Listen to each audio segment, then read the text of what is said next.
India Sri Lanka వేదికలుగా ప్రస్తుతం T20 world cup జరుగుతుంది. సొంత గడ్డపై ఆడుతుండటంతో ఈ టోర్నీలో భారత జట్టు హాట్ ఫేవరెట్లుగా బరిలోకి దిగింది. అంచనాలకు తగ్గట్టుగానే మన జట్టు గ్రూప్ దశలో ఆడిన 4 మ్యాచ్ల్లో విజయం సాధించి సూపర్ 8కు దూసుకెళ్లింది. రోహిత్ శర్మ లేకుండా టీమిండియా ఆడుతున్న తొలి టీ20 వరల్డ్ కప్ ఇదే కావడం విశేషం. 2007లో టీ20 వరల్డ్ కప్ ప్రారంభమైన దగ్గర నుంచి 2024 టీ20 వరల్డ్ కప్ వరకు అన్ని వరల్డ్ కప్లో హిట్ మ్యాన్ ఆడాడు. ప్రతిసారి ప్లేయర్గా రాణిస్తూ ముందుకు తీసుకెళ్లిన రోహిత్ ఇప్పుడు స్టేడియంలోని స్టాండ్స్లో కూర్చొని టీమిండియాకు చీర్స్ కొడుతున్నాడు. ముఖ్యంగా పాకిస్తాన్తో కొలంబో వేదికగా జరిగిన మ్యాచ్లో రోహిత్ స్పెషల్ అట్రాక్షన్గా మారాడు.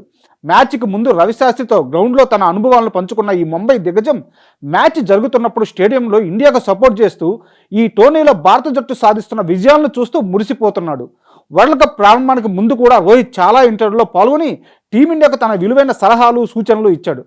ప్లేయర్గా రిటైర్మెంట్ ప్రకటించిన తర్వాత కూడా ఇండియా విజయాల కోసం ఆరాటపడుతున్నాడు రోహిత్. ఇండియా గెలిస్తే తన సంతోషాన్ని వ్యక్తం చేస్తున్నాడు. టీమిండియాలో లేకపోయినా ఆ జట్టుకు నీడలా వెంటే ఉంటూ తన అభిమానాన్ని చాటుకుంటున్నారు. రోహిత్ టీమిండియాను ఎంకరేజ్ చేస్తున్న ఈ విధానంపై ఫ్యాన్స్ హ్యాట్సప్ చెప్తున్నారు.